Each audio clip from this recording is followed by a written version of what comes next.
नमस्कार, मैं हूं निरंजन कुमार। DWN न्यूज में आप सभी का स्वागत है। दिल्ली के मुख्यमंत्री अरविंद केजरीवाल छत्तीसगढ़ में एक चुनावी रैली को संबोधित कर रहे थे और उस रैली में उन्होंने कांग्रेस को लेकर के एक बयानबाजी की है, जिसके कारण दिल्ली कांग्रेस के नेताओं ने आपत्ति जताई है और उन्होंने अपनी ही पार्टी के सीनियर नेताओं से ये सवाल पूछ लिए हैं कि अब आप बताइए कि आत्मसम्मान से बढ़कर भी कोई चीज होता है कि ऐसे घटिया लोगों के साथ आप गठबंधन करते हैं। सबसे पहले तो मैं आपको ये कहूंगा कि अरविंद केजरीवाल ने क्या कहा है, आप खुद उनकी जुबानी सुनिए। दोस्तों, दिल्ली में भी पहले दो पार्टियां थी। दोनों पार्टियों ने गदर मचा रखा था। दोनों पार्टियों में सेटिंग थी, 5 साल तुम लूटो, 5 साल हम लूटेंगे। जनता दुखी थी, जनता त्रस्त थी, जनता के पास विकल्प नहीं था। एक बार इससे नाराज होते थे तो उसको वोट दे देते थे, उससे नाराज होते थे तो इनको वोट दे देते थे।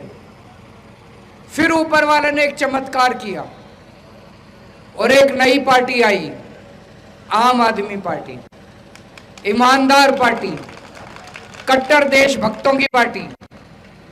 और एक बार दिल्ली की जनता ने मिलकर यह तय कर लिया कि इन दोनों पार्टियों को हराओ और आम आदमी पार्टी को वोट दो। और दिल्ली की जनता ने 70 सीट है दिल्ली में, 70 में से 67 सीट आम आदमी पार्टी को दी,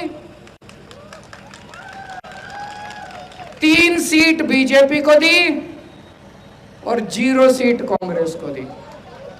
अरविंद केजरीवाल जिन्होंने सीधा सीधा कांग्रेस को लेकर के ये कहा कि दिल्ली में 2 पार्टी हुआ करती थी एक समय में, 5 साल बीजेपी सत्ता में रहती थी और 5 साल कांग्रेस सत्ता में रहती थी और दोनों ही पार्टी ने आपस में सेटिंग कर ली थी कि 5 साल तुम लूटो और 5 साल हम लूटेंगे।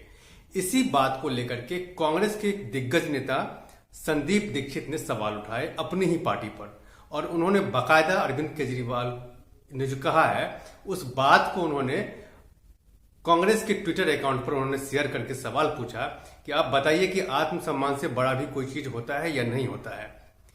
आपको खुद देखना होगा कि ऐसे धूर्त लोगों के साथ आप कैसे आगे गठबंधन करके अपनी पार्टी को आगे ले जाएंगे।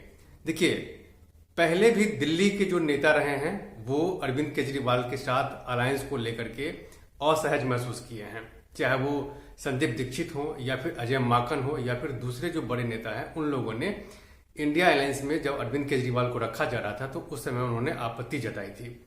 उन्होंने साफ साफ कहा था कि यही पार्टी है और यही अरविंद केजरीवाल है जिसने उनके वोट बैंक को अपने पाले में कर लिया।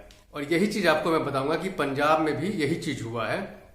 वहां के भी जो कांग्रेस नेता हैं, जो स्थानीय नेता हैं, उन लोगों ने भी इस अलायंस को लेकर के सवाल उठाए थे और सीधा सीधा ये भी कहा था कि अलायंस अगर नेशनल स्तर पर हुआ तो ठीक है, लेकिन हम अपनी सीट नहीं छोड़ेंगे।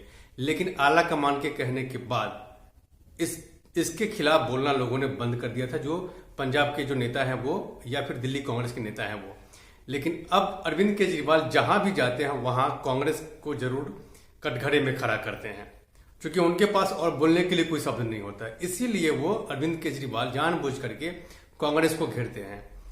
अब इसी चीज को लेकर के संदीप दीक्षित ने अपनी पार्टी से सवाल किया। ये सही बात है कि अब राहुल गांधी को या फिर जो सोनिया गांधी है, प्रियंका गांधी है या फिर मल्लिकार्जुन खड़गे हैं, इनको अब जवाब देना होगा, क्योंकि ऑलरेडी जो है दिल्ली में या पंजाब में दोनों ही जगह जो वहां के स्थानीय नेता हैं वो नहीं चाहते कि अरविंद केजरीवाल के साथ किसी तरह का कोई अलायंस हो, क्योंकि अलायंस होने के बाद भी अरविंद केजरीवाल वहां पर अभी जो 5 राज्यों में चुनाव हो रहे हैं वहां पर उन्होंने अपने उम्मीदवार को खड़ा किए हैं।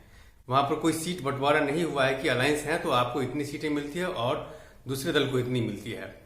वहां सब इंडिपेंडेंट चुनाव लड़ रहे हैं, चाहे वो कांग्रेस हो या फिर बाकी जो राजनीतिक पार्टी है इंडिया अलायंस के वो। तो अब अरविंद केजरीवाल ने जो कहा है उसको लेकर के कहीं ना कहीं कांग्रेस खेमे में ये आपत्ति इस बात को लेकर के जरूर है कि इस पर कांग्रेस को अपना जवाब देना पड़ेगा। देखते हैं कि इस पूरे मामले में आगे क्या कुछ होता है और कांग्रेस जो है आला कमान जो है वो क्या जवाब देती है। और दूसरी बात यह भी है कि संदीप दीक्षित हो, अजय माकन है, जो हमेशा अरविंद केजरीवाल के खिलाफ रहे हैं, उनके मुखर विरोधी रहे हैं, उन क्या कहते हैं इस पर मेरी नजर बनी हुई है। आप मेरे साथ बने रहें और अब तक अगर आपने मेरे इस यूट्यूब मंच को सब्सक्राइब नहीं किया है तो प्लीज सबसे पहले आप मेरे इस यूट्यूब मंच को सब्सक्राइब कीजिए, लाइक शेयर और कमेंट जरूर कीजिए। इसमें कमेंट बॉक्स है जहां जाकर के आप इस मुद्दे से रिलेटेड अपने सवाल कर सकते हैं, जिसका जवाब मैं आपको दूंगा। तब तक के लिए धन्यवाद।